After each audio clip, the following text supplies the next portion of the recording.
So there's this cool way that you can get your starter extra special primed up for baking. And I'm going to show you how to do that. So I'm going to start with a jar that has 75 grams of starter in it. That's not very much. It's like 1/4 cup.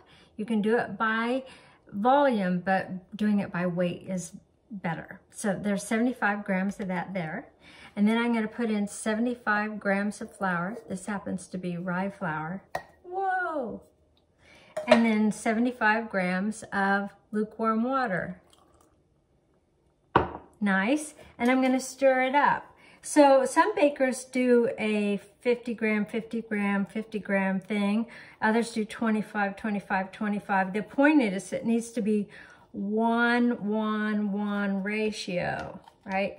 And this is going to be kind of a stiff mixture, and it's going to be thicker than you're used to with your starter. And that's just right. Don't worry about it.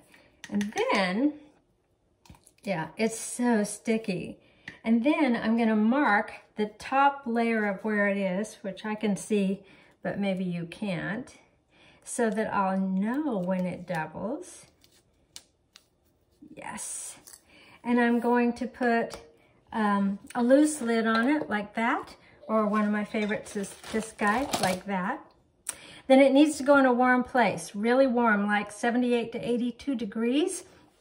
I use an ice chest with a light bulb in it, but there's a whole lot of suggestions on how to find warm places in your house to do starter things and rising bread things in my book. Yay! And then after all that time, it's going to look like this. We'll see how it doubled. It's just beautiful. It's kind of puffed up on top, and when you stir it, it's foamy. Really, it's just so light and foamy, and this is ready for baking.